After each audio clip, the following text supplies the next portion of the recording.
સોદા ભેસ્તાન ભેદવાડ પ્રેમનગર સામે એસએમસીના કોમ્પ્લેક્સ પાસે કેટલાક ગુંડાઓ એક યુવક પર ધારદાર હથિયારથી હુમલો કરી બેરહેમીપૂર્વક માર માર્યો હતો। આ ઘટનાનો વિડીયો સોશિયલ મીડિયામાં વાયરલ થયો છે। દિન દહાડે બનેલી આ ઘટનાથી સ્થાનિકોમાં ભયનો માહોલ છવાયો છે। મળતી માહિતી મુજબ લુખ્ખા તત્વોએ યુવક પર કોઈ ધારદાર વસ્તુ વડે હુમલો કર્યો હતો, જેથી તે ગંભીર રીતે ઘાયલ થયો હોવાનું સામે આવ્યું છે।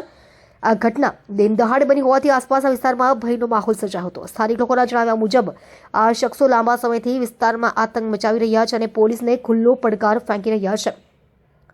વાયરલ થયેલા વિડીયોમાં સ્પષ્ટ દેખાઈ રહ્યું છે કે લુખ્ખા તત્વો બેખૌફ થઈને યુવકને મારી રહ્યા છે અને ત્યાંથી પસાર થતા લોકો પણ ડરના કારણે મદદ કરવા આગળ આવતા નથી। આ ઘટનાથી સ્થાનિક રહીશોમાં રોષની લાગણી ફેલાઈ છે। સોશિયલ મીડિયા પર લોકોએ પોલીસ વહીવટીતંત્ર પર સવાલ ઉઠાવ્યા છે કે આવા લુખ્ખા તત્વો સામે કાર્યવાહી કરવામાં આવશે કે કેમ, તે એક સવાલ છે। ट्रैफिक में हमसे झगड़ा हो गया, दोबारा हम झगड़ा नहीं करेंगे, माफी मांगते हैं आपकी। कोई कानून हम कभी हमारे हाथ में नहीं लेंगे और आपको भी यही नंबर में दोबारा कानून हाथ में ना ले।